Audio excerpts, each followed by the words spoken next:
Dear students, in this lecture we will study about solubility of a solid in a liquid.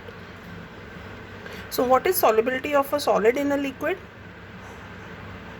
We will consider the example of dissolving sodium chloride, the common salt, in water. Okay जब हम ये topic discuss करेंगे तो आप अपने ध्यान में नमक को पानी में घुलता हुआ वो ध्यान में अपने रखना, ठीक है. वो एक एग्जांपल है सॉलिड का लिक्विड में डिसॉल्व होना. Okay, so let's start.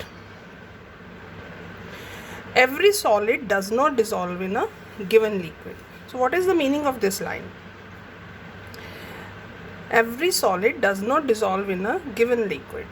अब जैसे नमक पानी में घुल रहा है तो ये नहीं ज़रूरी कि हर चीज़ पानी में घुलेगी, ठीक है. जो घर में आपने देखा नेफ्थलीन बॉल्स होती हैं, फिनाइल की गोलियाँ होती हैं, उनको हम डाल के घोलेंगे तो नहीं घुलेंगी, ठीक है. ऐसे बहुत सारी चीज़ें हैं जो पानी में नहीं घुलती और किसी और सॉल्वेंट में घुलती हैं, ठीक है. While sodium chloride and sugar dissolve readily in water, naphthalene and anthracene, this is another organic compound, they do not dissolve. On the other hand naphthalene and anthracene dissolve readily in benzene, but sodium chloride and sugar do not. इसका मतलब कि naphthalene anthracene वो benzene में घुल जाते हैं जब benzene solvent होता है, लेकिन सोडियम क्लोराइड और शुगर वो बेंजीन में नहीं घुलते. तो क्या रीज़न है कि कुछ चीज़ें एक पर्टिकुलर सॉल्वेंट में सॉल्युबल होती हैं और दूसरे में नहीं? So the reason is that like dissolves like. Like dissolves like मतलब जब intermolecular forces solute and solvent के सिमिलर होते हैं तब ही वो डिजॉल्व होते हैं, ठीक है. सोल्यूट तभी डिज़ोल्व होता है सॉल्वेंट में जब दोनों के इंटरमॉलिक्यूलर फोर्स ऑफ इंट्रैक्शंस जो हैं सिमिलर रहते हैं, ठीक है.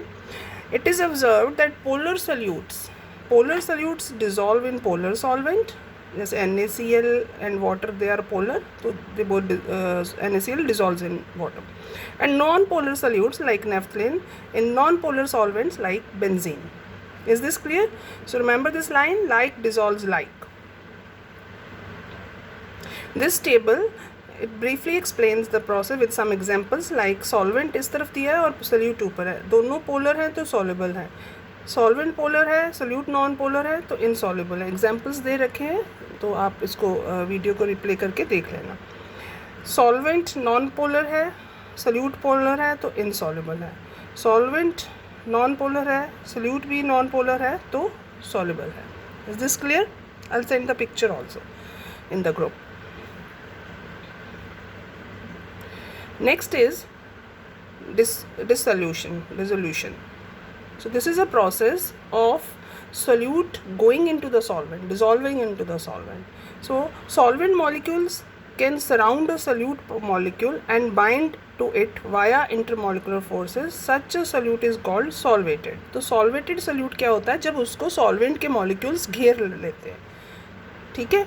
कुछ इंटरमॉलिक्यूलर फोर्सेस के साथ उसको घेर लेते हैं, पकड़ लेते हैं सोल्यूट मॉलिक्यूल्स को, सॉल्वेंट के मॉलिक्यूल्स, तो उस प्रोसेस को कहते हैं कि solute is solvated.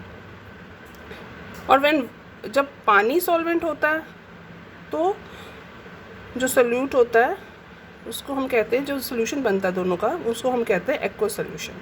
Is this clear? The conversion of a pure solid, liquid or gas into solvated particle is called dissolution या dissolution. जब कोई भी चीज़ चाहे वो सॉलिड हो, चाहे वो लिक्विड हो, चाहे वो गैस हो, जब वो सॉल्वेटेड फॉर्म में हो जाती है, सॉल्युबल हो जाती है, तो उस प्रोसेस को डिसोल्यूशन कहते हैं. घुलने के प्रोसेस को डिसोल्यूशन कहते हैं. Is this clear?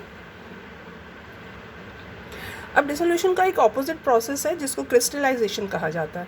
क्रिस्टलाइजेशन आपने 11th में भी कॉपर सल्फेट के क्रिस्टल्स वगैरह बनाए होंगे, तो उसमें क्या देखा था कि हम सैचुरेटेड सोल्यूशन बनाते हैं, फिर उसको ठंडा होने देते हैं तो वो क्रिस्टल्स जो है वो सेपरेट हो जाते हैं. तो जब सोल्यूट सेपरेट हो जाता है सोल्यूशन में से, उसको हम क्रिस्टलाइजेशन कहते हैं. Some solute particles in solution collide with the solid solute particles and get separated out of solution, ठीक है. जब सोल्यूशन सैचुरेटेड हो जाता है, हम सोल्यूट डालते हैं तो वो अंदर नहीं जाता है, लेकिन जो घुले हुए सोल्यूट पार्टिकल्स होते हैं वो उससे टकराते हैं, जो नहीं घुले हुए उनसे टकरा के बाहर आ जाते हैं. इस प्रोसेस को क्रिस्टलाइजेशन कहते हैं। सॉल्यूशन में से सोल्यूट का बाहर आना क्रिस्टलाइजेशन और सोल्यूट के अंदर जाना डिसोल्यूशन। ठीक है, ऑपोजिट प्रोसेसेस हैं दोनों। और एक ऐसी स्टेज आती है कि दोनों प्रोसेस चल रहे होते हैं और सेम रेट पे चल रहे होते हैं। ठीक है, under such conditions number of solute particles going into solution will be equal to the solute particles separating out and the state of dynamic equilibrium is reached. इस स्टेट को डायनामिक इक्विलिब्रियम कहते हैं, जो जब अंदर जाने वाले सोल्यूट्स जितने हैं उतने ही बाहर आने वाले सोल्यूट मॉलिक्यूल्स हैं, तो उसको डायनामिक इक्विलिब्रियम कहते हैं। वो एक स्टैटिक कंडीशन नहीं है। डायनामिक मीन्स प्रोसेस हो रहा है, लेकिन अब हम ऑब्जर्वेशन में हमें नहीं कुछ नज़र आएगा, क्योंकि जितने जा रहे हैं उतने बाहर आ रहे हैं। ठीक है, तो इसलिए डायनामिक इक्विलिब्रियम है। This is important. A solution in which no more solute can be dissolved at the same temperature and pressure is called a saturated solution. Same temperature and pressure, this is very important, क्योंकि अगर इनमें से कुछ change होगा तो वो solution जो है वो सैचुरेटेड नहीं, वो चेंज हो जाएगा, फिर वो अनसैचुरेटेड भी हो सकता है। ठीक है, तो सेम टेम्परेचर एंड प्रेशर लिखना बहुत ज़रूरी है।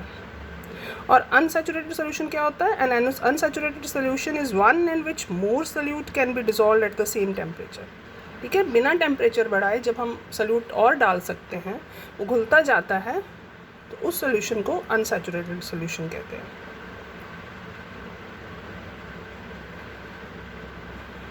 The solution which is in dynamic equilibrium with undissolved solute is the saturated solution and contains the maximum amount of solute dissolved in a given amount of solvent. तो जितना उसमें जा सकता था, जितनी उसकी कैपेसिटी थी, वो सब जा चुका है उसके अंदर, तो वो सैचुरेटेड सोल्यूशन है। Thus, the concentration of solute in such a solution is its solubility. तो solubility क्या होती है? The concentration of solute in such a solution, कौन सा solution? जो saturated हो एक particular temperature and pressure पे, तो जितनी उसमें कैपेसिटी थी सोल्यूट लेने की, वो सब भर चुकी है, हाउसफुल हो चुका है, उसको हम सैचुरेटेड सोल्यूशन कहते हैं। और वो जो कंसंट्रेशन ऑफ सोल्यूट है उसको हम सॉल्युबिलिटी कहते हैं।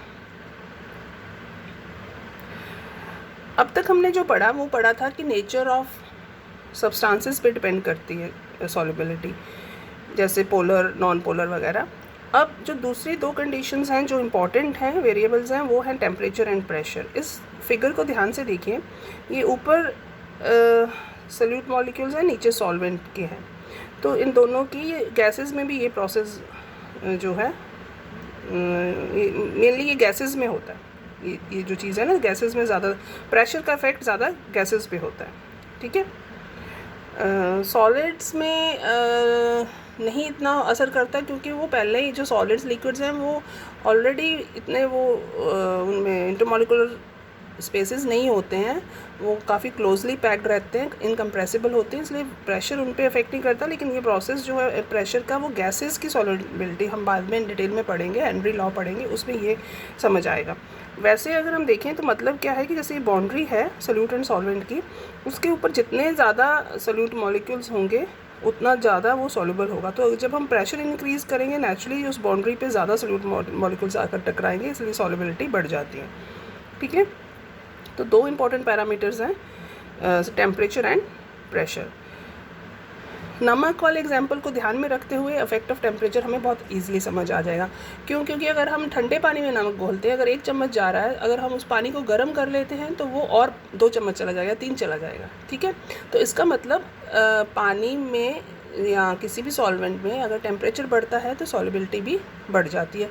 नमक वाला एग्जांपल याद रखेंगे ना, गर्म पानी ठंडे पानी का कंसेप्ट, तो आपको कन्फ्यूजन नहीं होगा, आप इफेक्ट ऑफ टेम्परेचर आपको याद रहेगा।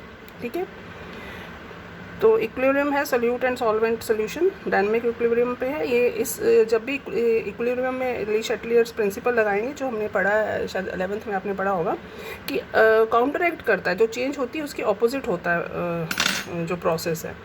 तो इसको समझने के लिए एक्सोथर्मिक एंड एंडोथर्मिक प्रोसेसेस समझना ज़रूरी है। एक्सोथर्मिक रिएक्शंस क्या होते हैं? जिनमें टेम्परेचर रिलीज़ होता है। जब प्रोसेस होता है तो उसमें हीट रिलीज़ होती है, तो वो एक्सोथर्मिक होता है, और जिसमें हीट एब्जॉर्ब होती है वो एंडोथर्मिक होता है। तो टेम्परेचर का इफेक्ट क्या है?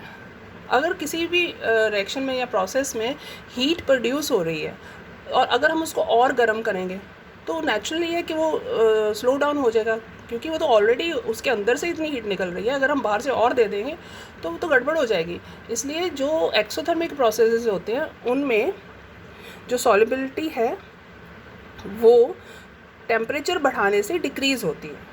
ठीक है, जिन रिएक्शंस में या प्रोसेसेस में हीट प्रोड्यूस होती है या वो एक्सोथर्मिक है उनमें टेम्परेचर इंक्रीज़ करने से सॉल्युबिलिटी डिक्रीज़ होती है, और जिन में हीट एब्जॉर्ब होती है उनको हीट चाहिए। अगर हम हीट देंगे तो उनको हीट चाहिए रिएक्शन को होने के लिए या प्रोसेस को होने के लिए, तो जब हम हीट देंगे तो वो फास्ट होगा। इसलिए एंडोथर्मिक रिएक्शंस जो हैं वो टेम्परेचर बढ़ने के साथ फास्ट होते हैं और सॉल्युबिलिटी जो है वो भी उन सॉल्यूट सॉल्वेंट की ज़्यादा बढ़ जाती है टेम्परेचर बढ़ाने से, अगर वो प्रोसेस एंडोथर्मिक है। Is this clear?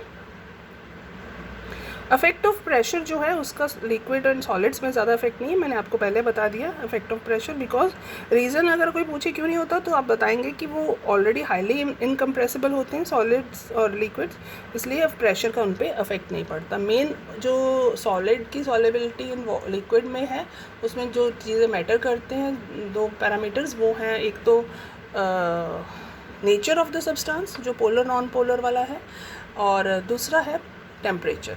और उसमें आपको याद रखना है एक्सोथर्मिक और एंडोथर्मिक प्रोसेसेस में दोनों में डिफरेंट रहती है सॉल्युबिलिटी।